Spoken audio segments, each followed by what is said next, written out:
Easily offended? The Al Travis Show is not for you. The Al Travis Show. All sides are welcome. I call him the voice in Central Minnesota. He's Jay Caldwell on the program with us. Jay, how are you today? I'm good, Al. How about you?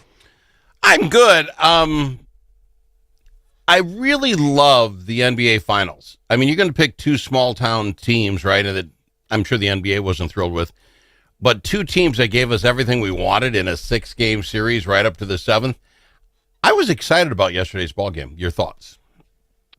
You know, it was competitive for quite a while, as Timberwolves fans are very familiar with. When Oklahoma City goes on these runs, yes, the other team's turning the ball over too much, they're hitting threes.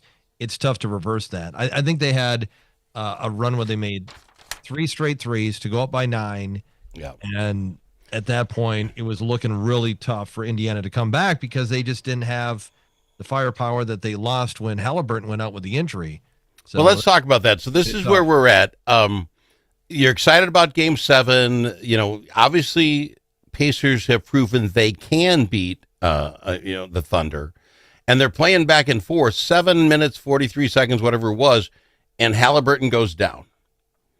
Did you not think, like I presume the rest of the world, well, that's it? Didn't that just go through your head? Their best player just sat down? Yeah. Okay. I think that was, and then they were able to hang in there at that point. Well, they're up 1 point at halftime. Yeah. And you're like, boxer's chance. Is there, a puncher's chance? Is there this or that? And here's my analysis. Tell me how genius this is, Jay. So the team loses their best player. They're emotional about it on the bench. They get guys in, and that team got fired up. We're just, they played out of their gore, defensively especially, because of that. I think but then you take 20 minutes to go sit in a locker room, feel it, and the other team now has 20 minutes to say, wait a minute, if their best guy's done, we can change this defense up in this defense. And I just think there wasn't much of a chance afterwards. Yeah, I think great analogy, not? Yeah, I'd say that's true. And is the turnovers that the Pacers committed. O'Connell, he made some shots. He had a stretch where he looked really good offensively, but he turned it over too much. Toppin turned it over too much. And that's what the Thunder do, is that they force turnovers. They score easy buckets on the other end. It makes it difficult to really go on much of a run against them because of that. And the Thunder, they were the better team this year. Yeah. As much as that bothers me to say, because I'm still bitter about the Wolves losing to them. Yes. And Shea with his acting that he does anytime somebody touches him, which I thought was interesting the way Indiana approached him, is that when they would force him into a shot, as soon as he went up for the shot, they kind of backed off. So then there was no chance of contact, and he was forced to make a tough shot, which he did sometimes, but not all the time. But it was much tougher. Yes, he wasn't getting the free shot at the rim. I don't disagree. What I thought was interesting about the way that the Thunder coaching, when they got up, I think it was 21, 22 points with 10 minutes to play. If Halliburton was in the game, I think they're scared. The Thunder would be scared. Because you saw Indiana doing this, we're going to make a push.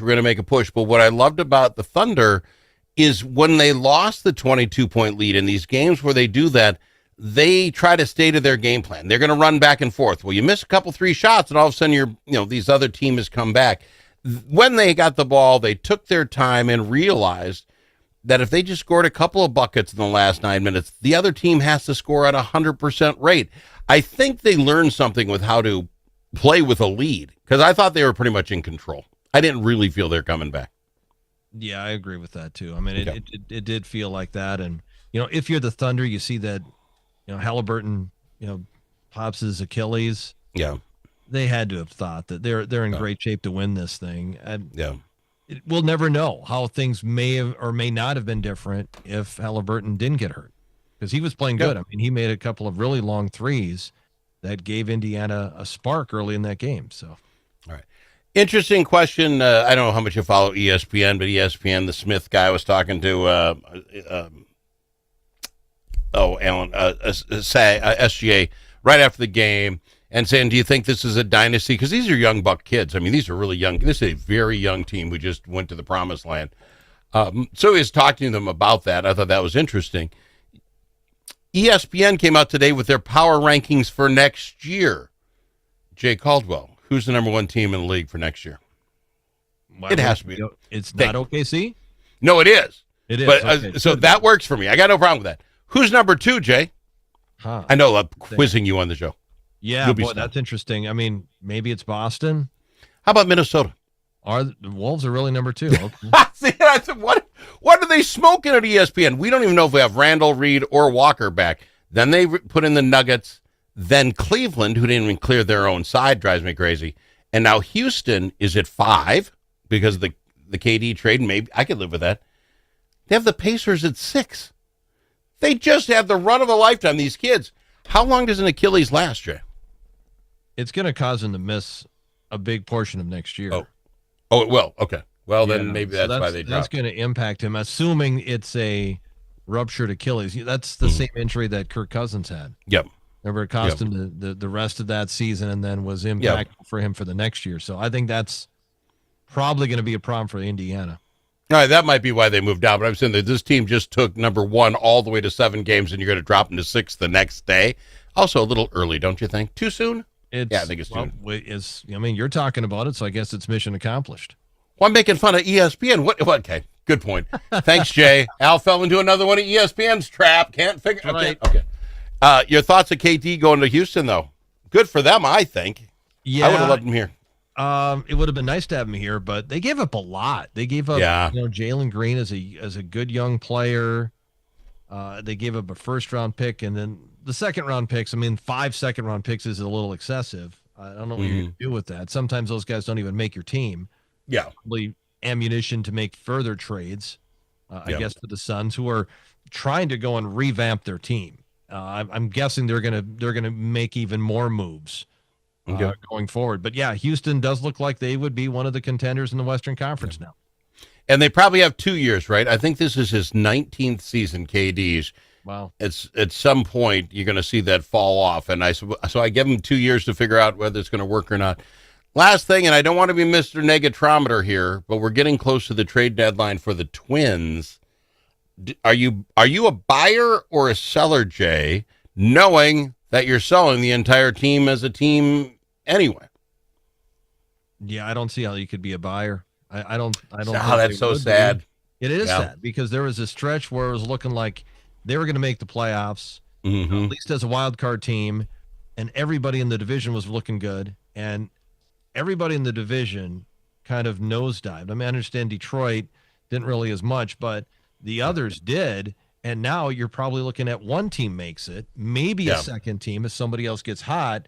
But yeah, the Twins they're in some trouble, and if they don't turn things around, you would think by the end of July they'll be looking to make a trade. And maybe trade with a lot of the firepower we have, the Correas and stuff. I mean, start taking money off the top and trying to put it somewhere. I don't know how this works, but I will tell you that the Minnesota Twins are in desperate need of something. Because here's the problem in Minnesota. We'll accept being the best of the worst or the worst of the best, but you got to get us to the playoffs. I think if we don't go there, you know what I'm saying? We don't ask for much. Get us to the playoffs and we'll think that's good enough for us. But if you can't get there, I think it's going to hurt them bad. That Pablo injury really killed him. Because just as a mental thing, yes, one pitcher, I get it. But it seems to have affected the hitting. It seems to have affected all the other pitchers. That game yesterday was strange where they put the middle reliever in for the first inning to get through the tough part of the order. And the coach is like, well, he's got to do it at some point. Let's give Festus some room. I don't think I've ever seen that before, Jay. Yeah, the opener. Oh, yeah, they've done this quite a while. The Twins haven't done it much, but other teams have. Okay, that's fair. Opener, throw an inning, and then they throw in the bulk reliever, I think is what Festa was supposed to be yesterday, and he was bad. He gave up a ton of runs. Yeah. 8, if you're counting, on 12 hits. Yeah. I got to fly, my friend. I appreciate you being on the program. Always a pleasure. You got it. Thanks, Al. He's Jay Caldwell, the voice on the Al Travis Show.